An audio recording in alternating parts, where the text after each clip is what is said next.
Marston's Domain.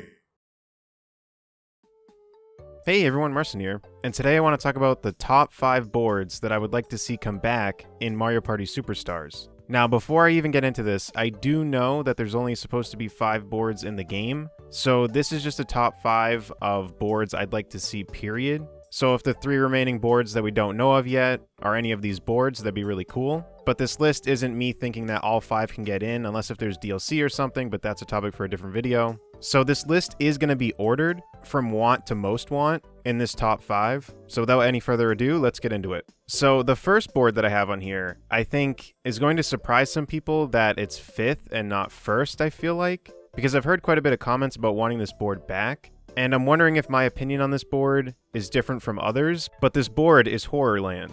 Now, the reason why this is number 5 on my list is because I actually don't really enjoy how it plays, necessarily, but there's a lot of stuff in it that I do like, and I think this is one of the boards that could greatly benefit from an HD upgrade. And I should clarify, it's not that I hate playing on this board, it's just that out of the other ones that I've picked for this list, I think I enjoy it the least. But this board has a lot going for it. There's a day and night cycle, which causes Boo to be available in different areas. There's Whomps that you can pay to move, but if it's a certain time of day, they actually get stuck in place and they can't move. There's an eye that you can talk to that can cause you to go to different areas of the board. So there's a lot going on when it comes to things on the board. Just in terms of me playing it, it's not my all-time favorite. And one thing I had to bring up is that when I was looking at this board, on the left-hand side, there's clearly what looks like a car accident, and then there's a trail of red.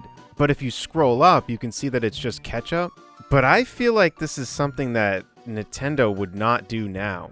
Even though it is just ketchup, I feel like if they do this, it'll be a lot more obvious that it's ketchup if they were to do it, but I just feel like they won't do it at all. And one cool thing about this is that at night, the car actually looks more like a monster. So maybe that's supposed to signify that it wasn't actually a car accident, and the car is just a monster and just drove through the railing. But either way, I think this is a detail in general that would be altered if this board does come back. Next up on my list, I think, is where people might get kind of upset that I have this above Horrorland, but I actually have Mario's Rainbow Castle above that board. And my reasoning for this is that I think in terms of playing the board, I think it's more enjoyable. But with that being said though, there are shenanigans on this map that can happen. And I think if this game wants kind of like a plain board to play on, or I should say the most standard type of board, I think this is good for that. Because this board is pretty straightforward. The way it works is that Toad is at the castle, but if someone buys the star or lands on a question mark space, then the castle turns around and it's Bowser. And Bowser makes you pay 40 coins for a star that you don't want, and doesn't do anything for your score other than just you lose 40 coins. So there's plenty of shenanigans that happen on this board. I just think that it's a pretty nice, plain, standard type of board that's pretty straightforward and I think is very welcoming to new players. And if you just don't want anything too crazy happening in general. So I would like to see this board come back. I think out of my list, this is probably the least exciting to see get an HD upgrade, but it would still be nice to see. Next up on my list is Yoshi's Tropical Island. Now, this is a board that I really want to see with an HD upgrade. I also find this board in general just pretty fun, because you have 2 sides of the island, with a bridge at the top and the bottom. There's a thwomp at each bridge, and to pass, you have to pay a certain amount of coins, but you get to decide how many coins you pay, and however many coins you pay, that's the new minimum. So if you pay 5, someone else has to pay 6. And it keeps going on. It says that the maximum is 50, but in general, I just think this is a cool mechanic, because what happens is that the star can get moved to either island by landing on question spots. So this board is pretty straightforward, but I think it has enough variety that it's not as straightforward as Mario's Rainbow Castle, but not so ridiculous that it could be too much. And again, I think seeing this board get an HD upgrade would just be so amazing. The next board on my list is Chilly Waters. Now, this board to me has everything going for it, because if you land on a question mark spot, it causes a snowball to go rolling, and it can move you across the board. However, you can actually jump over the snowball and not get moved. And what's really cool about that is that you can actually use this strategically, which I actually even have footage of that, because Mario could have jumped over the snowball, but instead didn't, got sent backwards behind where the star was, then jumped over the snowball so that he didn't move any further, and then later got the star when he was originally past it. I would say the only thing that I would like changed about that though is that I kind of wish it was a little bit harder to time, like maybe the timings can be different or there's just something else you have to do with the button commands. Because I feel like it's a little bit too easy to jump over the snowball, so it'd be kind of cool if not only could you make the decision of wanting to jump over it or not, it'd be cool if it was actually also difficult to kind of do that sometimes, where you could mess up the timing and move when you didn't want to. But overall, I think that mechanic is really, really cool. And then in the middle, you can use the middle as kind of like a shortcut to get to different areas of the board, but it's a risk reward because you have to be able to run over these slopes, which as far as I know is random. So you could go to run over it, you slide down, and then you have to wait for your next turn. And that wouldn't sound so bad, but the middle area can crack and causes the characters to run to a certain area of the board. In terms of variety, I think this would be a good pick as well. I think it'd be cool to have a snowy area, and seeing an HD upgrade of this board I think would be really cool. So I really hope that this board comes back.